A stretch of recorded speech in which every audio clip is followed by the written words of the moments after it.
Aquesta proposta ve una mica arrel dels resultats que vam tenir, diguem, amb el Pla Local de Joventut, que tot aquest any passat hi hem estat treballant i ara ja està aprovat, i el pla doncs, mostra que tot el que té a veure amb el tema emocional amb els joves, sobretot arran de la pandèmia, doncs s'ha de treballar molt més. Hi ha una mancança en aquest sentit perquè la pandèmia doncs, a tots els nivells ha fet estralls i sobretot doncs, també amb els joves, i aquesta proposta va una mica encaminada en aquest sentit.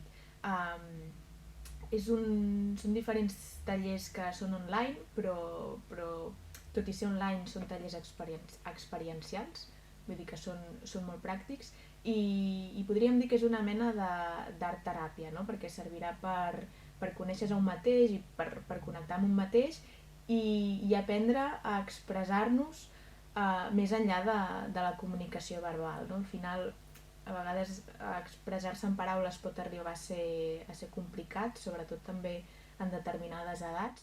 En aquest cas he de dir que tot el que ens està arribant és que la celebració de Sant Jordi serà bastant normal, no? També tenint en compte que els mercats, les fires, ja a hores d'ara s'estan portant a terme amb relativa normalitat.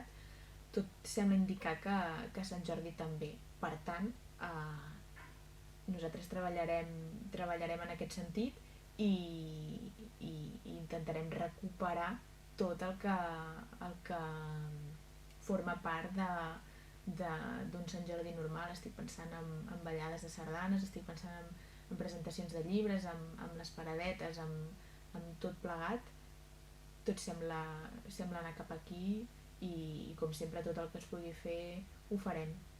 Per això ens encanta treballar per projectes tan bonics, tan consolidats com és l'acampada, projectes també enfocats doncs molt amb la cultura i amb la gent jove.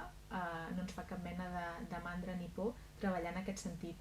Com deies, és un honor que s'hagi escollit Sense Adormir, que es consideri doncs, que Sense Adormir pot ser un dels millors llocs doncs, per acollir un festival d'aquestes característiques, que és un festival de renom en el panorama català, i també és una responsabilitat, com deia, perquè volem que surti tot molt bé, i aquesta responsabilitat doncs, va lligada amb una feina de planificació, de gestió i d'organització doncs, de molts mesos.